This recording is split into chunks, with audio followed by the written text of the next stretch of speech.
Olá a todos e bem-vindos ao podcast. É sexta-feira, 14 de março, e esta é a nossa primeira edição do dia. Pessoal aí. Hoje vamos falar sobre um assunto que está nos levando a repensar o futuro, a China e sua crise populacional. É surpreendente como um gigante demográfico, que por décadas foi sinônimo de crescimento populacional acelerado, agora enfrenta um encolhimento inédito. Pois é verdade. É um ponto de virada histórico.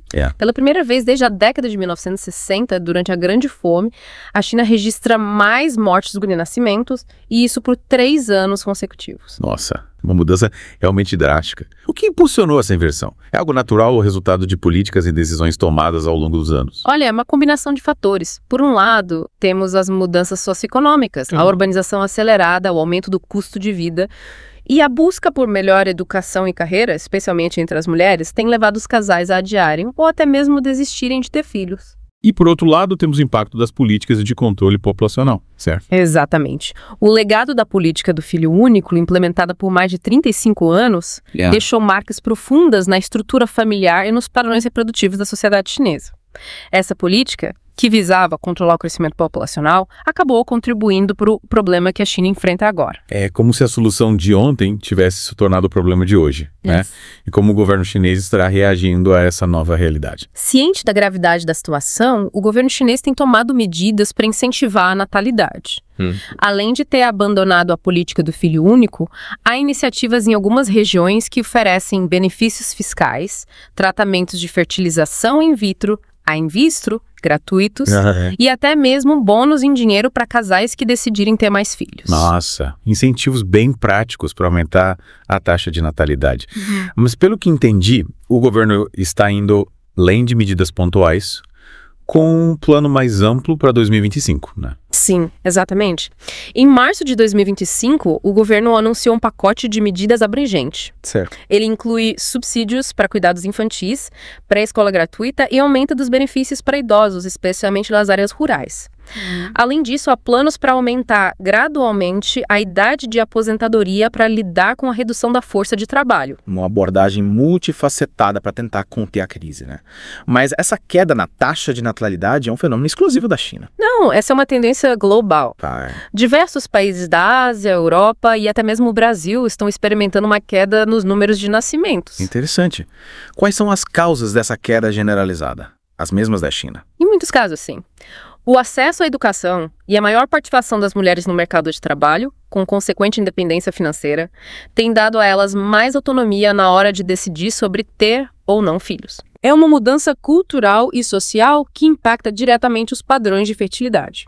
E essa mudança, por sua vez, abre um leque de novas questões. Por exemplo, como essa nova dinâmica impacta a estrutura familiar tradicional. Uma pergunta realmente importante. Afinal, estamos falando de uma mudança profunda na sociedade, né? E do ponto de vista ambiental, como essa redução populacional é vista? Para os ambientalistas, a diminuição do ritmo de crescimento populacional é vista como algo positivo, pois alivia a pressão sobre os recursos naturais do planeta.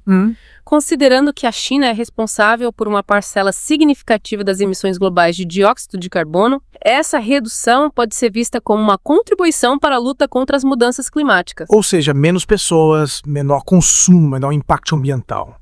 Faz sentido. Mas, e do ponto de vista econômico, quais as implicações de uma população que envelhece e diminui? Esse é um ponto crucial. Uma população envelhecendo rapidamente, sem a reposição proporcional de jovens, significa um aumento considerável nos custos com aposentadorias e saúde pública, enquanto a força de trabalho diminui. Se essa tendência continuar, o crescimento econômico do país e, por consequência, o mercado global podem ser seriamente impactados. Entendi. Como se a China estivesse perdendo o seu principal motor, a mão de obra jovem e numerosa que impulsionou seu crescimento nas últimas décadas. E quais são as projeções para o futuro em relação a esses custos com a população idosa? As previsões são preocupantes. Até 2035, estima-se que a China terá 400 milhões de pessoas com mais de 60 anos. Nossa! E para 2050, as projeções indicam que os gastos com políticas sociais e saúde para a população idosa podem chegar a consumir 25% do PIB, Produto Interno Bruto chinês. 25% do PIB. Um número realmente alarmante. E quais são os impactos práticos dessa crise demográfica para a economia chinesa? Já estamos vendo algum efeito concreto? Sim, os impactos já estão sendo sentidos. Com a redução da mão de obra disponível na China, a tendência é que os salários subam, elevando o preço dos produtos fabricados no país. Isso pode gerar uma pressão inflacionária em nível global, impactando os preços em diversos países. Ou seja, o que acontece na China não fica restrito à China. O mundo inteiro sente os efeitos dessa crise demográfica. E como a China está se preparando para lidar com essa nova realidade? A China está investindo massivamente em inteligência artificial e automação, buscando aumentar a produtividade e compensar a redução da força de trabalho. A aposta é que a tecnologia possa ajudar a mitigar os efeitos da crise demográfica. Uma estratégia ambiciosa.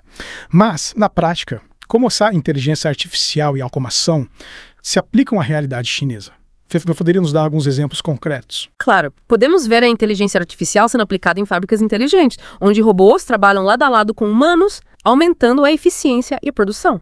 Interessante. Na área da saúde, a inteligência artificial está sendo usada para diagnósticos médicos, monitoramento de pacientes e até mesmo cirurgias. A China também está investindo em carros autônomos e drones para entregas, buscando soluções para a falta de mão de obra em setores como transporte e logística. É fascinante como a China está usando a tecnologia para se adaptar a essa nova realidade. Mas será que essa aposta na tecnologia será suficiente para contornar todos os desafios da crise demográfica?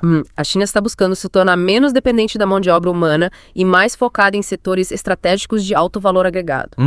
A ideia é que, ao investir em tecnologia e inovação, a China consiga se manter competitiva no mercado global, mesmo com uma força de trabalho menor.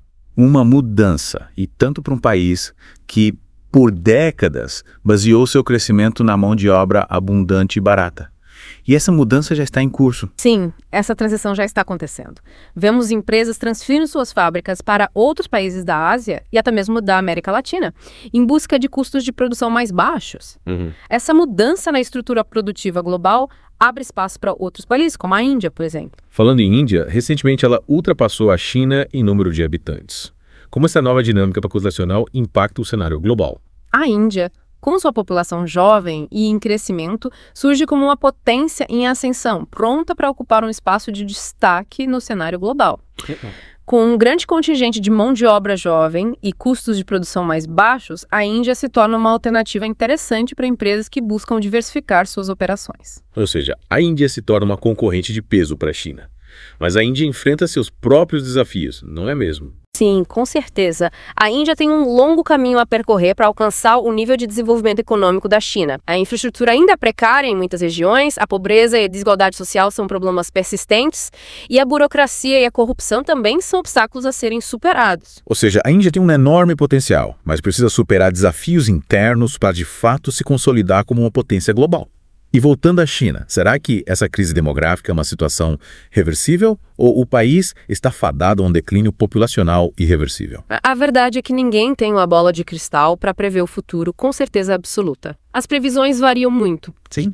Alguns especialistas acreditam que a China pode conseguir reverter a tendência de declínio populacional a longo prazo, implementando políticas eficazes para incentivar a natalidade e atrair imigrantes. E quais seriam essas políticas? Além dos incentivos financeiros para ter mais filhos, o governo chinês poderia investir em políticas públicas que facilitem a vida das famílias, como creches acessíveis, licença maternidade e paternidade mais extensas e flexíveis, e programas de apoio para pais que trabalham. Atrair imigrantes qualificados também seria uma estratégia para suprir a falta de mão de obra em setores específicos. Medidas interessantes. Mas e os especialistas que não acreditam nessa reversão, o que eles argumentam? Os mais pessimistas argumentam que a China já passou do ponto de inflexão e que a queda na população é inevitável, com consequências negativas para o crescimento econômico do país. Eles apontam que as mudanças culturais e sociais, como o aumento do custo de vida e a busca por realização profissional, especialmente entre as mulheres, tornam improvável um aumento significativo na taxa de natalidade. Duas visões bem distintas sobre o futuro demográfico da China. E qual o impacto dessas diferentes perspectivas para o mundo? Se a China conseguir reverter a tendência de declínio populacional, o país poderá manter seu papel de motor da economia global, impulsionando o crescimento em diversos setores. Mas se a população continuar encolhendo, a China poderá enfrentar desafios econômicos significativos, com impactos no comércio internacional, nos preços das commodities e no crescimento global como um todo. Ou seja, o futuro da China é incerto e as consequências dessa incerteza são globais.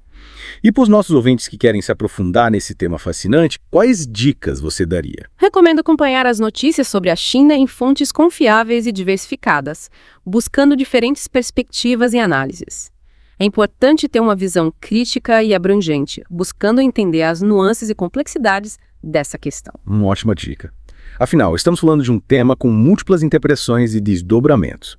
E para finalizar, qual a principal mensagem que você gostaria de deixar para os nossos ouvintes sobre a crise demográfica na China? A crise demográfica na China é um desafio real e com implicações globais. É preciso estar atento a esse fenômeno, buscando compreender suas causas, consequências e possíveis soluções. O futuro da China e do mundo depende das decisões que forem tomadas hoje. Uma mensagem poderosa para encerrarmos a nossa conversa de hoje. Mas antes de finalizarmos, gostaria de destacar um último ponto. Apesar de todos os desafios, a China tem demonstrado uma capacidade impressionante de se adaptar e se reinventar ao longo de sua história. É verdade. A China tem uma longa tradição de resiliência e inovação. Basta lembrarmos da sua ascensão meteórica nas últimas décadas, superando inúmeros obstáculos para se tornar a segunda maior economia do mundo. Exatamente. E essa capacidade de adaptação vai ser fundamental para que a China navegue pelas águas turbulentas da crise demográfica. Quem sabe essa crise não seja, na verdade, uma oportunidade para a China se reinventar mais uma vez e construir um futuro ainda mais próspero e sustentável, né? É uma ótima reflexão. Afinal, crises podem ser catalisadores de mudanças profundas e positivas. A China tem a chance de usar essa crise como um trampolim para se transformar numa sociedade mais inovadora, inclusiva e equilibrada, tanto do ponto de vista econômico quanto social e ambiental. Que futuro nos aguarda? Só o tempo dirá, né? Mas uma coisa certa, o mundo todo vai estar observando atentamente. Afinal, o que acontece na China impacta todos nós, né? E para os nossos ouvintes, o Bubblecast volta na segunda-feira às 9 da manhã e às 6 da tarde e no sábado ao meio-dia com mais análises e debates sobre os temas que movem o mundo. Até lá!